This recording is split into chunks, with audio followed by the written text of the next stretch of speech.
Hello students, welcome back to my YouTube channel. I hope you all are doing well. So students, आज हम BPAG171 unit 2 को discuss करेंगे hazard, risk and vulnerability. इसमें हम 6 topic cover करेंगे। सबसे first introduction, second understanding hazards, third understanding risk, fourth understanding vulnerability, fifth vulnerability and risk assessment and last vulnerability factors. सबसे पहले हम इसके इंट्रोडक्शन की बात करेंगे। इसके इंट्रोडक्शन में बताया है कि हमें जो कॉन्सेप्ट है हैज़ार्ड का और रिस्क का, ठीक है, वो क्या है, अगर वो समझना है तो हमें क्या है, सेफ्टी, हेल्थ और इन्वायरमेंट मैनेजमेंट भी आना चाहिए। ठीक है, मतलब कि हैज़ार्ड और रिस्क जो है वो सेफ्टी, हेल्थ और इन्वायरमेंट मैनेजमेंट से क्या है, एक दूसरे से इनका मीनिंग है, मतलब एक दूसरे पर डिपेंड है ये दोनों चीज़ें। ठीक है, नेक्स्ट टॉपिक है आपका अंडरस्टैंडिंग हैज़ार्ड्स। देखो हैज़ार्ड्स क्या होता है कि भाई हैज़ार्ड्स एक पोटेंशियल डेंजर और हार्म है। ठीक है, मतलब कि नुकसान या फिर हार्म, किसी भी चीज़ को हार्म पहुंचाना। ठीक है, इसकी वजह से क्या हो सकता है, इंजरी हो सकती है, इलनेस हो सकता है, डैमेज हो सकता है। ठीक है, उसका इफेक्ट क्या है, लोगों पे पड़ता है, प्रॉपर्टी पे पड़ता है और हमारे इन्वायरमेंट पे पड़ता है। जैसे कि फॉर एग्जाम्पल्स हैं टॉक्सिक केमिकल्स। अगर देखो हम केमिकल्स वाटर में फ्लो करेंगे तो वो क्या है, हमारी हेल्थ पे इफ़ेक्ट डालेंगे। ठीक है, अगर कोई वेट फ्लोर है, मान लो आपके घर में कहीं पे पानी गिरा हुआ है, तो अगर कोई भी उस पर पैर रखेगा तो वो क्या है, उसको कोई ना कोई इंजरी होगी। ठीक है, इसकी डिफरेंट कैटेगरीज है। जैसे सबसे फर्स्ट है फिजिकल हज़ार्ड्स। ठीक है, जिसकी वजह से हमें इंजरी हो सकती है, जैसे आपकी फायर है, इलेक्ट्रिसिटी है, मशीनरी है। ठीक है, केमिकल हज़ार्ड्स जैसे कि आपकी एसिड्स है, हैवी केमिकल्स वगैरह है। बायोलॉजिकल हज़ार्ड्स जैसे कि कोई भी इन्फेक्शन है जो बहुत ज़्यादा फैल जाता है, बैक्टीरिया वगैरह है, जैसे आपका मोल्ड है, HIV है। ठीक है, एग्रोनॉमिक हज़ार्ड्स जैसे कि पुअर सेटिंग्स है आपकी। ठीक है, रिपीटिव लिफ्टिंग है, मतलब कि आपको कोई भी दिक्कत हो जाती है, जैसे आपकी कोई भी हड्डी वड्डी टूट जाती है, वो सब। ठीक है, साइकोलॉजिकल हज़ार्ड्स जैसे कि आपकी मेंटल हेल्थ है, उसकी वजह से हमें क्या हो सकता है, स्ट्रेस हो सकता है, हरासमेंट हो सकती है। ठीक है, नेक्स्ट टॉपिक है अंडरस्टैंडिंग रिस्क।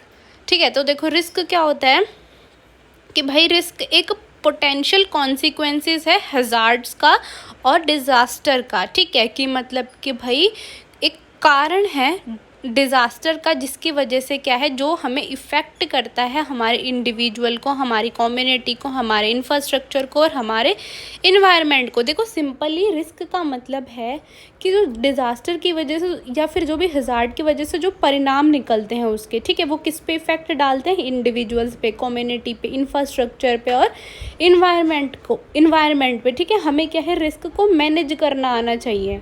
ठीक है, नेक्स्ट टॉपिक है रिस्क असेसमेंट एंड इवैल्यूएशन। देखो रिस्क असेसमेंट एक प्रोसेस है जो कि आपका आइडेंटिफाई करता है, आपका एनालाइज करता है और आपके इवैल्यूएट करता है रिस्क को। ठीक है, उसके जो भी कॉन्सिक्वेंसेस हैं, जो भी सिग्निफिकेंस है उसको, मतलब कि भाई कैसे हम अपने जो रिस्क है उसको कैसे हम आइडेंटिफाई कर सकते हैं, कैसे हम उसको एनालाइज कर सकते हैं।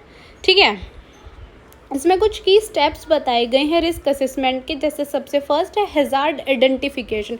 हमें सबसे पहले क्या है कि भाई आइडेंटिफाई करना है कि जो हैज़ार्ड है, ठीक है, कि ये मैन मेड है या फिर नेचुरल है। अगर जैसे नेचुरल होता है तो जैसे आपका अर्थक्वेक है, फ्लड है, और जो मैन मेड होता है जैसे आपके एसिड्स हैं, ठीक है, न्यूक्लियर एक्सीडेंट्स, फायर, इलेक्ट्रिसिटी वगैरह हैं। ठीक है, तो ये हमें कैसे पता चलेगा, पुराना डाटा से, साइंटिफिक रिसर्च से हमें ये सब पता चलेगा। ठीक है, इसमें देखो एग्जांपल्स बताए गए हैं, जैसे जो नेचुरल हज़ार्ड्स होते हैं आपके flood, earthquake, wild fire, storms and droughts. ठीक है, टेक्निकल हज़ार्ड्स जैसे कि आपके chemical spills, industrial accident, power outages. ठीक है, जो आपके ह्यूमन मेड हज़ार्ड्स हैं, जैसे आपका टेररिज्म है, सिविल अनरेस्ट है। ठीक है, नेक्स्ट है आपका वल्नरेबिलिटी असेसमेंट। देखो इसके बाद क्या है कि भाई उसका जो भी असर है वो क्या है, लोगों पे पड़ेगा। ठीक है, हमारी कम्युनिटी पे, हमारे इंफ्रास्ट्रक्चर पे पड़ेगा उसका असर। ठीक है, वो हमारी लोकेशन को हार्म कर सकते हैं, हमारे इंफ्रास्ट्रक्चर को हार्म कर सकते हैं। उसके बाद है रिस्क एनालाइज। फिर हमें उसको क्या है, एनालाइज करना आना चाहिए।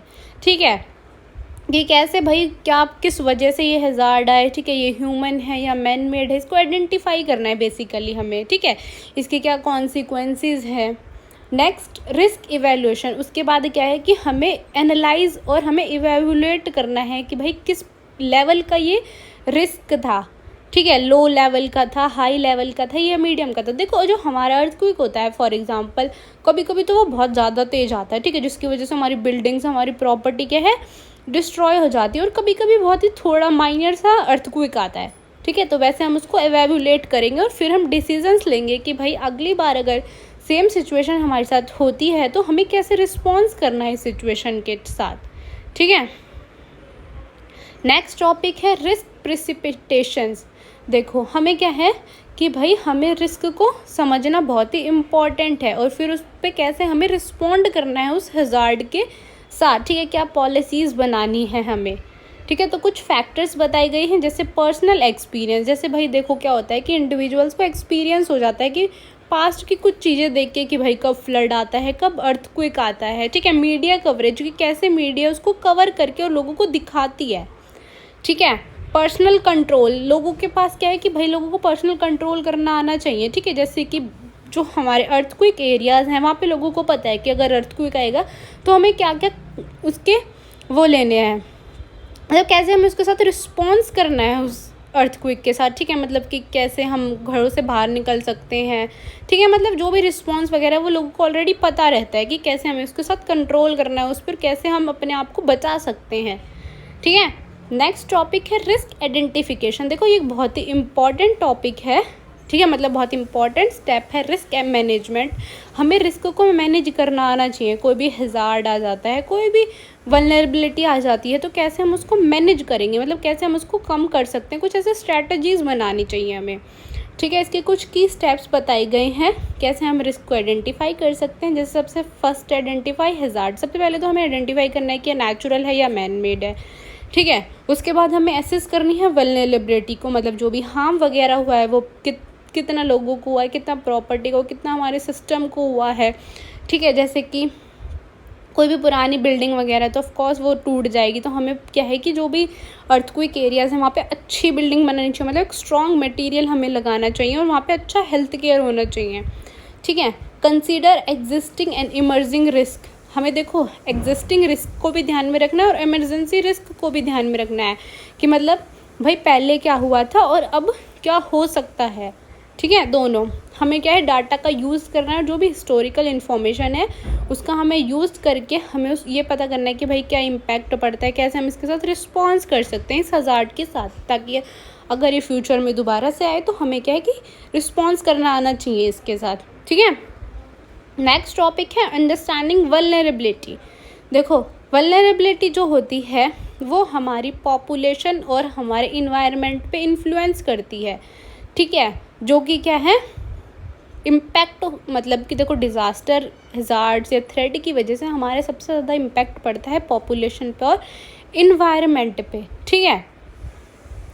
फिर भाई उसके बाद है वल्नरेबिलिटी जो है वो सिर्फ एक फिज़िकल एक्सपोजर नहीं है, ठीक है। ये है कि भाई लोग कितना सह सकते हैं, मतलब कि वो कैसे रिस्पॉन्ड करते हैं उस सिचुएशन के साथ।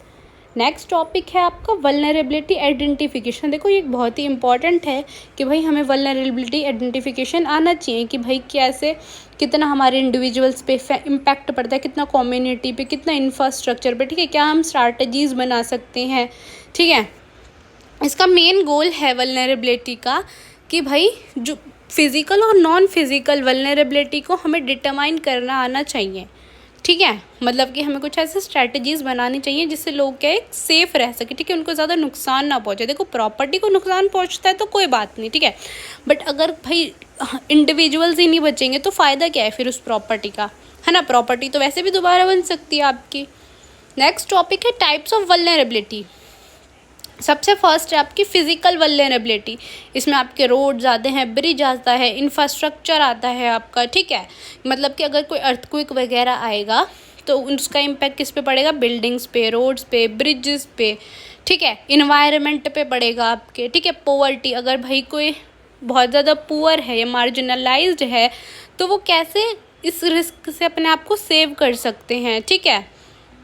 जेंडर इक्वालिटी पे, जो भी हमारी वुमेंस चिल्ड्रंस वगैरह हैं उनमें एक इक्वालिटी होनी चाहिए, मतलब उनके लिए अलग से डिसीजंस लेने चाहिए कि भाई इनका सेफ्टी कंसर्न बहुत ही इम्पॉर्टेंट है।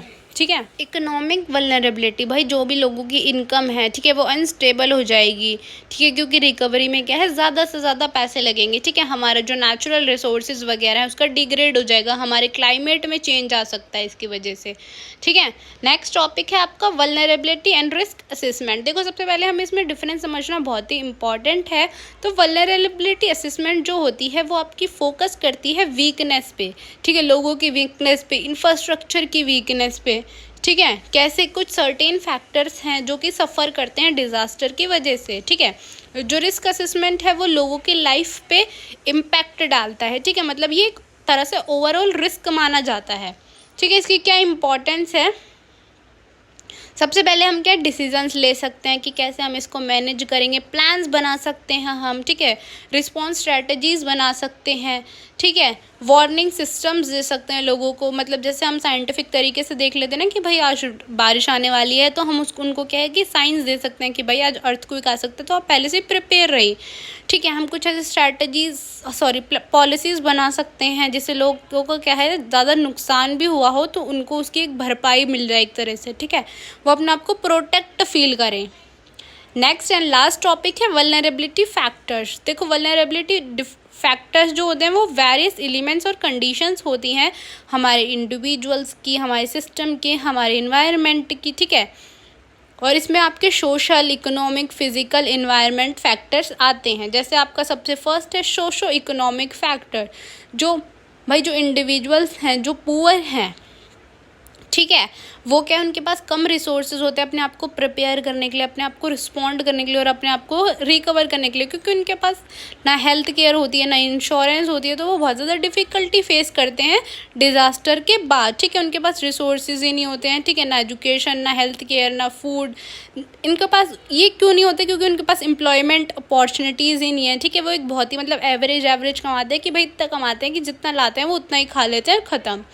ठीक है, फिजिकल एंड इन्वायरमेंटल फैक्टर्स, जैसे कि कम्युनिटी, जैसे कि जो भी एरियाज हैं जहाँ पे बहुत ज़्यादा डिज़ास्टर, फ्लड्स वगैरह आते हैं। ठीक है, कैसे हम उसको मैनेज कर सकते हैं, हमें वहाँ पे अच्छा इंफ्रास्ट्रक्चर बनाना चाहिए। ठीक है, क्योंकि इसकी वजह से हमारे जो इन्वायरमेंट है उसको बहुत ज़्यादा हार्म पहुँचता है। ठीक है, सोशल एंड कल्चरल फैक्टर्स, जो भी हमारे कल्चरल बिलीव्स, ट्रेडिशंस वगैरह है, ठीक है, उसकी भी क्या होती है, उसको भी नुकसान पहुंचता है। देखो डिज़ास्टर आता है तो हर चीज़ को नुकसान पहुंचता है, इसमें कोई हमें स्पेसिफिक ये नहीं है कि भाई सिर्फ हमारी इंफ्रास्ट्रक्चर को ही पहुंचेगा, ये इंडिविजुअल्स को पहुंचेगा, हर चीज़ पे वो इक्वली इम्पैक्ट डालता है। बस ये होता है कि भाई अगर इंडिविजुअल सेफ है तो बाकी प्रॉपर्टी, इनकम तो आती रहेगी। ठीक है, हेल्थ फैक्टर्स, जैसे जो भी भाई जैसे लोगों की हेल्थ पे इम्फेक्ट पड़ता है। ठीक है, कार्डियोवास्कुलर डिसीजेज, उनको सांस लेने में दिक्कत होती है तो उनको जल्दी से जल्दी क्या है हॉस्पिटल पहुंचाना चाहिए। उनकी हेल्थ पे इम्पैक्ट पड़ता है क्योंकि उनकी फैमिली मेम्बर्स क्या है कुछ चले जाते हैं डिज़ास्टर की वजह से। ठीक है, उनको एक अच्छा हेल्थ केयर मिलना चाहिए जिससे वो अपने आप को क्या है वो प्रोटेक्टिव और सपोर्ट फील करें। ठीक है, उनको प्रोटेक्ट मिलनी चाहिए, जो भी उनकी पर्सनल रिक्वायरमेंट्स है वो पूरी करनी चाहिए। ये नहीं है कि डिज़ास्टर के टाइम पे बहुत ज़्यादा शॉर्टेज हो जाती है कि लोग भाई मरते ही जा रहे हैं, बस हमारे पास तो हेल्थ केयर ही नहीं है। तो हम कुछ ऐसे एरियाज़ होते हैं जहाँ पे हमें पता है बहुत ज़्यादा नेचुरल डिज़ास्टर्स आते हैं, तो वहाँ पे हमें क्या है प्रिपेयर रहना चाहिए हर चीज़ के लिए। ठीक है, आई होप कि आपको यूनिट समझ आई होगी। अगर फिर भी आपको कोई डाउट है तो आप मेरे से कमेंट्स में पूछ सकते हैं। And don't forget to subscribe my YouTube channel and thank you for watching.